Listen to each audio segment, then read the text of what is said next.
I've read like 16 books this year, so I'm hoping that next year I'll do better.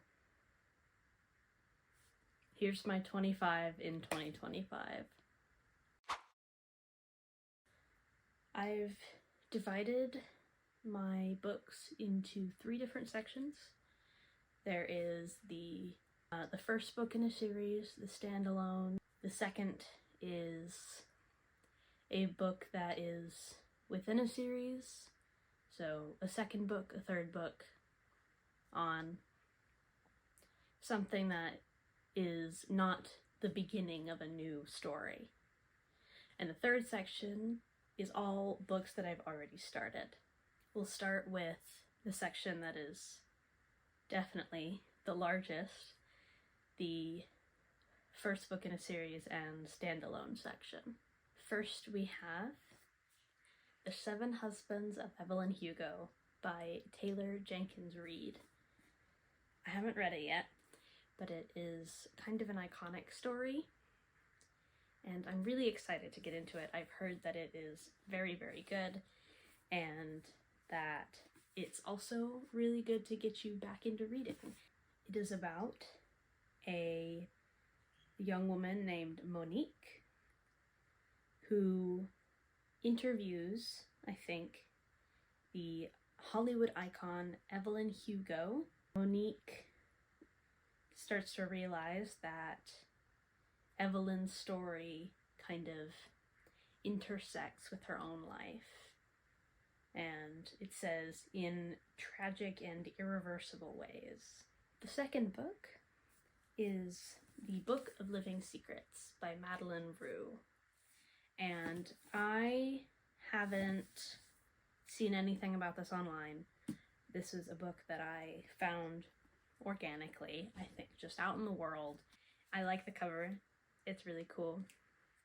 It's basically about these 2 girls that are really into this book called Moira, and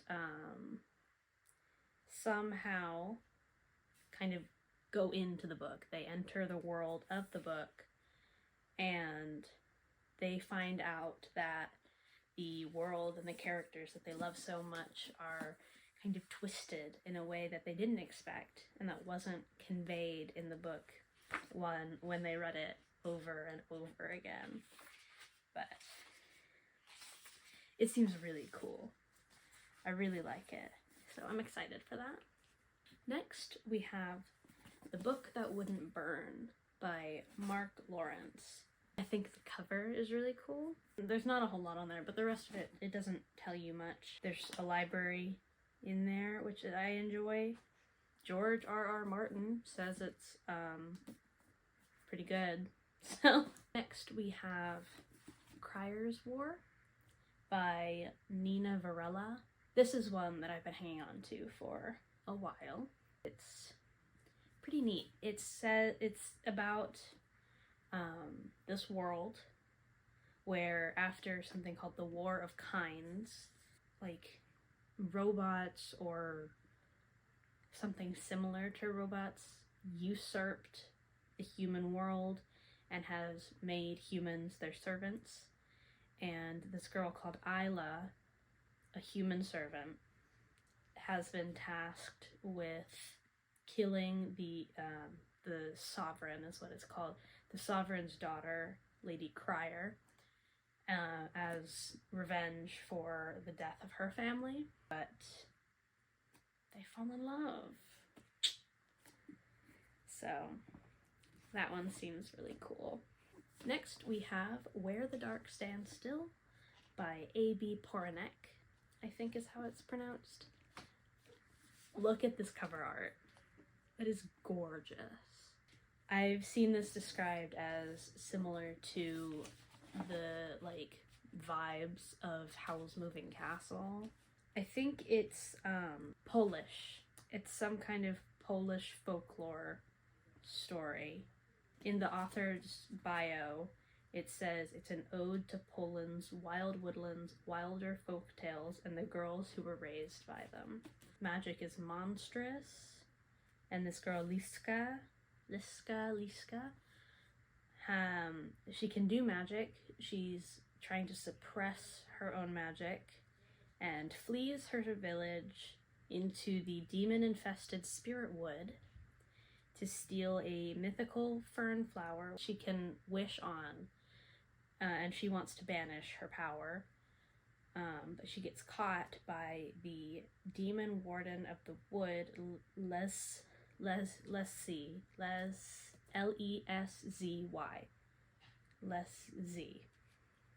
I assume that's him. I'm excited! Next we have A Darker Shade of Magic by V.E. Schwab.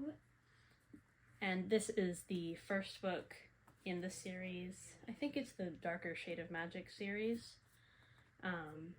It's about Kel, who is part of a race of magicians with the ability to travel between parallel Londons, not parallel worlds, specifically parallel Londons. He is a smuggler who takes people to these other worlds.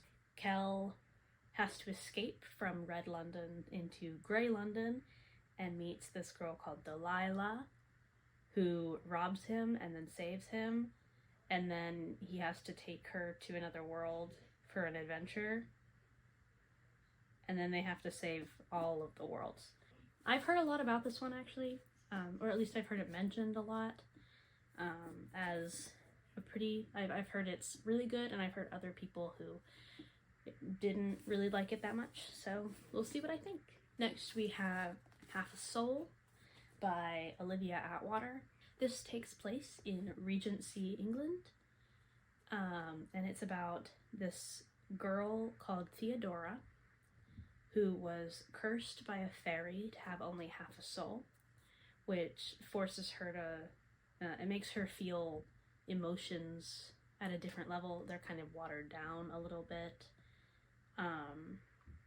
But given that it's Regency, England, and she's a woman, she's expected to find a husband, and that's a little bit difficult when you don't really feel fear or embarrassment, and are prone to scandal. Next we have The Games Gods Play by Abigail Owens. And this one I've been seeing more and more on the internet. I think because it came out pretty recently, but it's gotten fairly popular. In case you haven't heard about it, it's about this girl. The summary is first person. Oh, there's a map. I love maps. I don't love when the summaries are in first person. It is about this girl, I think her name is Lyra. She's never been favored by the gods. She works as this office clerk.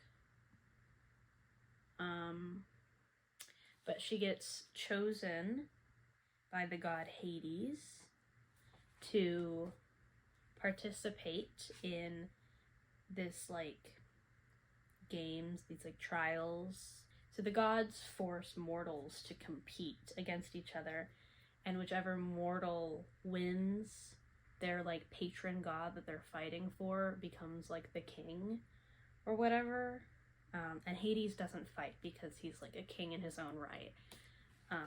But for some reason, he picks her to fight for him, and so a lot of other gods are kind of mad about that, and she doesn't know why he picked her. Next, we have Gideon the Ninth by Tamsin Muir. I've had this book for a while, and it's been pretty, like, must-read online for a while, and it's lesbian necromancers in space, I think, is what I've heard. They're in space. I don't really know what it's about, but I'm kind of okay with that. I'm really in it for the vibes, if I'm honest. I don't have the physical copy right now, but the next book is A Study in Drowning. I don't remember the author, but I'll put a picture in. I also don't know what that one's about. The next book is One Dark Window, which I will also be getting the copy of for Christmas, because I bought it for me, and my mom's gonna wrap it for me and put it under the tree. That one, I don't know exactly what it's about, but it's gotten super popular online, and a lot of people have read it and loved it, so I'm pretty excited for that. The next section is the books in a series section, which is really just second and third books and on. I needed to separate these ones. The first book is The Tyrant's Tomb by Rick Riordan. It is in the Trials of Apollo series. I am actually on page 105. I haven't really picked it up in a while, and I really don't expect that I will until the new year. And with this one, I also have The Tower of Nero in the Trials of Apollo series. This is the 4th and 5th book in the series. I want to finish it. I also own the Kane Chronicles and the Magnus Chase series that I'll have to get to at some point. I have the new books, The Chalice of the Gods and The Wrath of the Triple-Head Goddess, I think they are. And I haven't read The Sun and the Star yet. Part of me is kind of glad that he's gonna be done writing books when he finishes with the brand new Percy Jackson books. I'll have time to catch up. The next book is Romancing Mr. Bridgerton by Julia Quinn in the Bridgerton series. This one is book 3. No, it's book 4. I think it's book 4.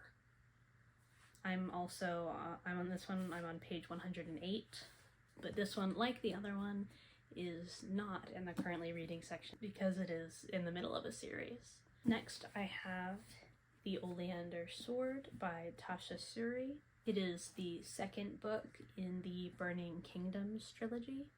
And this one I am on page 247. If you just look at the side here, I still have the equivalent of an entire book left to read. It is a lovely 480 pages. It's been hard to get motivation to read this one. It's good. I loved The Jasmine Throne. So I really, really want to finish this one. And hopefully I will finish the third one also. Finally, I have The Two Towers by J.R.R. Tolkien. I am currently reading the Fellowship of the Rings, and I intend to be finished with it by the new year. I am, I think, almost exactly halfway done with the Fellowship of the Ring, and then I can get to this one. The final section is the currently reading section. The first book is The Witch King by H.E. Edgman. I am on page 74. This one has been sitting on my shelf for ages. It is about a witch named Wyatt who is betrothed to a fae prince, I think, named Emir, but Wyatt lost control of his magic and fled to the human world. Emir hunts him down years later, I think, and is very distant, very cold, and finds Wyatt, who has now transitioned into a man, but Emir still insists that they have to marry now or risk losing the throne, but Wyatt is not really interested in this and is also very concerned about being engaged to this fae man as a transgender man. He's like, what are these people going to think about me? Are they going to judge me? Are there going to be any problems with my identity? So he strikes a deal, hoping to escape forever. But as he gets to know Ymir, he realizes that the boy he once loved may still be in there. It is a duology. So if I enjoy this one, I will read the sequel, probably. The next book is A Master of Jinn by P. Jelly Clark. I think that's how you pronounce it. I've only heard it spoken out loud once. I am on page 55. I have this really bad habit of getting like less than 100 pages in and giving up or getting bored. And this is not boring. None of these books are boring. I just put them down and then never feel like picking them up. This takes place in Cairo, 1912. It's about this girl called Fatma, who is the youngest woman working for the Ministry of Alchemy, Enchantments, and Supernatural Entities. There's a murder. I think there's like cults in here. There's lots of magic. There's, it feels very steampunk. Yeah, it's described as steampunk. And she has to solve a mystery to restore peace. I've only heard this book talked about once on the internet. Maybe I'm just not seeing where other people are talking about it. On the back, it's described as an Arab world never colonized, where magic-powered trams glide through a cosmopolitan Cairo and where jinn make mischief among humans. The next book is The Sunbearer Trials by Aidan Thomas. I'm only on page 36. I started reading this one because I read Cemetery Boys, and I absolutely loved Cemetery Boys. And I think I already owned this one, so I was like, if I loved that one, I'll probably love that one also. So I started reading this one, and I've heard mixed reviews. Mostly from people online, I'm hearing that it's fine. And you know, fine is good. I really, really love mythology. And this is, I don't remember exactly.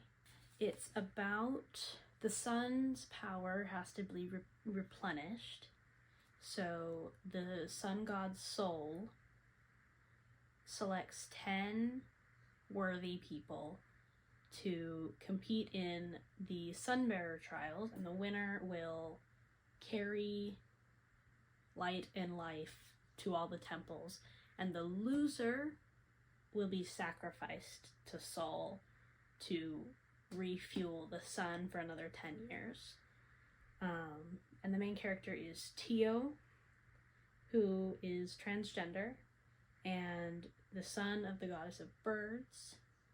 For the first time ever, there are 2 competitors picked from like his section, and it is Tio and this guy Gio XIO, and they're from like the Jade section, I think, and they have to compete against gold opponents who are more powerful, better trained, and like there's risk of death and stuff. I would like to finish this one. Next we have The Atlas 6 by Olivia Blake. I am on page 82. This one I've also heard mixed reviews about. I've heard that it's kind of pretentious, very like academic, but that the storyline is good. I have not gotten far enough in to tell if I enjoy the pretentiousness or not, because it is. The way that Olivia writes is very like academic, very literature-esque, I think. I enjoy it. I think it's fun. They're all kind of obnoxious. It's about secret societies and stuff, which I think is really cool. I know there's a sequel. I think it's a trilogy. I don't know. I'm not sure if I'm interested enough to read the rest of the series, but I'm not far enough in yet to know. Next is The Song of Achilles by Madeline Miller. It has been sitting on my shelf for years and years and years. I'm on page 191. This book is so beautifully written. I've heard so many good things online about this. So many people crying. I think the only issue I've had with this is that I know how it ends. Because it's a Greek myth, a Greek tragedy, you could say. So I just have not ever been emotionally prepared to handle the kind of emotional upheaval this will cause me. But I want to finish it this year. Next, we have Fourth Wing by Rebecca Yarros. And I know I am very late on the trend. Everybody has already read this one. And on top of that, it only barely makes the cut for this category. I'm only on page 25. I really don't have much to say about this. I'm not far enough in yet to really know anything about it. So really, it probably should have gone into the first category, but Fourth Wing. Next, we have one of those books that everybody really is supposed to read at some point in their life.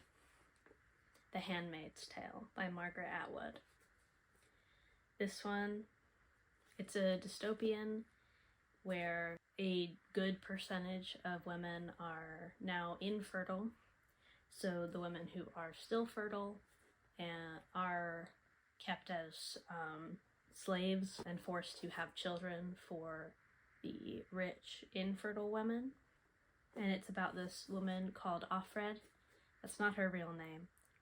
We'd ever learn her real name, but there are lots of theories out there. She was married, she had a child, but they were both taken away from her to force her to have children for one of the commanders of this new country that America has become after the Second American Civil War. I am on page 183. The whole concept upsets me. And that's what it's supposed to do. It's an upsetting book. But I just haven't been in the place emotionally to read this book. And I need to. So I completely forgot to mention when I was filming, but another book in the currently reading section is The Poppy War by R.F. Kuang, which I am, I think, exactly 50% done with. I'm reading it on my Kindle. It is so good. It is so good. I bought the box set online and I'm giving it to myself for Christmas. It's like a very academic, it's like a war school. There's lots of classism and race issues and all of this stuff. It's very interesting. The world building seems very cool to me so far. And that's also on my list for next year. Finally, number 25 out of 25, The Hunger Games by Suzanne Collins. I am only on page 34, so it also barely makes the cut. This is one of those books that you have to read at some point in your life, and when everybody read it in middle school, I did not. So I have to read it now. Unfortunately, I know a lot about what takes place in this book, and that also upsets me. I guess I'll just have to be upset for a while. I really, really hope to get to it. That is my 25 in 2025. I hope that I will read all of these, and I will try to keep myself accountable by posting these videos, and I hope to bring you all along for the journey.